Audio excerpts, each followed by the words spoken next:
So I mentioned in my video on history books, I was reading this and there were a lot of unexpected, interesting things that occurred to me as I was reading it. This is the story of the French Canadians in New England in the late 19th and early 20th century.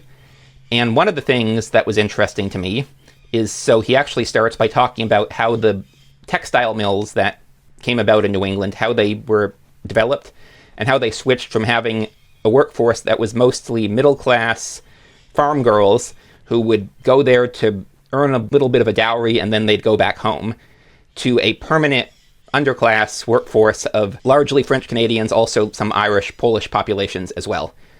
And one of the things about how this got started is, so the US put protective tariffs on the textile industry, but only on the low-end textiles. So there were no tariffs on the high-end textiles because the goal was to try to compete with the low end of the market, sell a lot of cheap goods to a lot of people as opposed to sell a few high-end goods to more prestigious customers. And I think a lot of businesses get started that way. And so I wanted to talk about that in terms of books, because I've noticed you will see on Amazon a lot of public domain books. You'll see print-on-demand books by no-name publishers you don't know anything about. And I never buy those because I don't know anything about these publishers, and it's very easy to do a cheap print-on-demand, like very low-quality book. You can do print-on-demand books that are the same level as actual print-run books, but I've seen that once or twice in all the time I've ordered Amazon books and they've turned out to be print-on-demand. And it's usually, like with academic publishers, it's a little bit less than the quality they would print themselves.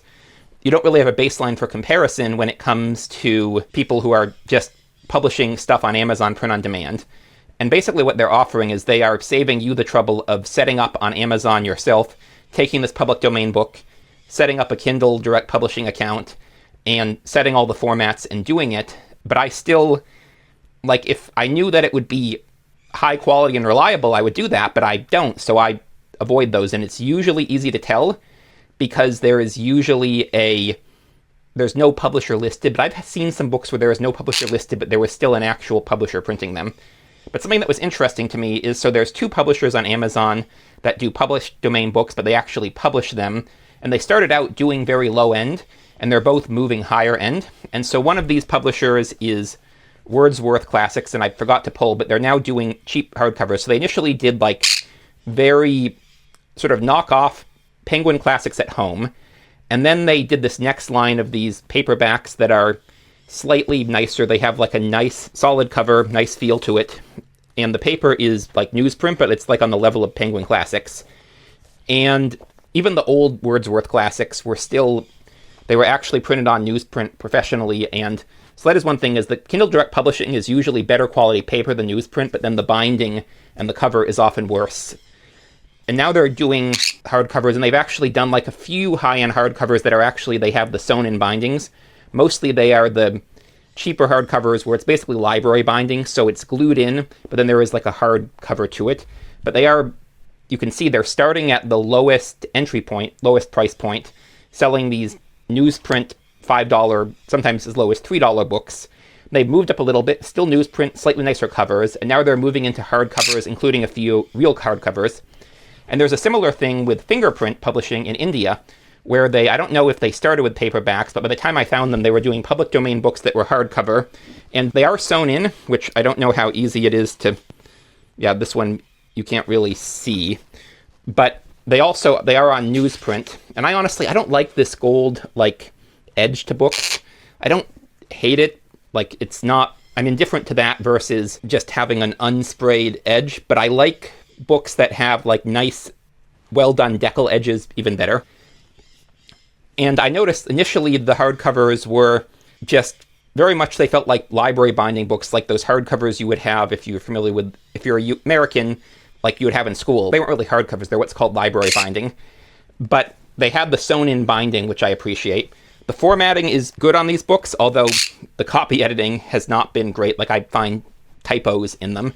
But the reading experience is good enough that I've got a few of them. And then they moved up. The covers are a little bit nicer. They started moving up in price point to their books, which for me, like, I got, this one was, I think, almost $30, which I would normally not spend that much for a book that is printed on cheap newsprint, but I didn't see any other hardcover English translation. And my favorite color is purple, so it's attractive as well. And I started reading it, and I'm like, I want to actually read Machiavelli and read more of these sort of elite theorists and then come back to it. Because I thought it was going to be sort of like Sun Tzu, Art of War, but it's actually more Machiavelli-esque. But I'd like to see more of the theories behind this before I come back to reading it. But it's not about the book itself so much as just Fingerprint, again, started out with public domain books. I don't know if they started out with paperback, and now is moving up to higher quality. And again, it's newsprint, and their hardcovers are actually sewn in. And so this is a good example of this phenomenon of you start at the lowest entry, sell in bulk, and move up. That is how a lot of businesses get started. And it's also something Thomas Sowell talked about in Black Rednecks, White Liberals with the middleman minorities, where he said they typically start out like very low end, like consumer facing stuff, and then move up gradually while still sort of maintaining the structure. So I find that interesting as someone who's trying to figure out entrepreneurship, because I think one thing about starting at the high end is how do you have a reputation for it? But it's also, for someone like me, how do you figure out what is going to appeal to the masses? And one thing I might end up trying, I don't know, is trying either doing KDP print-on-demand books at the highest level myself for some titles I would like to see, or even better, figuring out how a company like Wordsworth gets these really cheap newsprint books printed and distributed, and trying to do some of those, which I'm probably not going to try to start a publisher myself, because margins on that tend to be low, and it doesn't necessarily scale well, but it's still an interesting thing to think about. So I wanted to talk about this quickly. Thanks for watching. I'm Magpie, this is Leela, and I'll see y'all on the next one.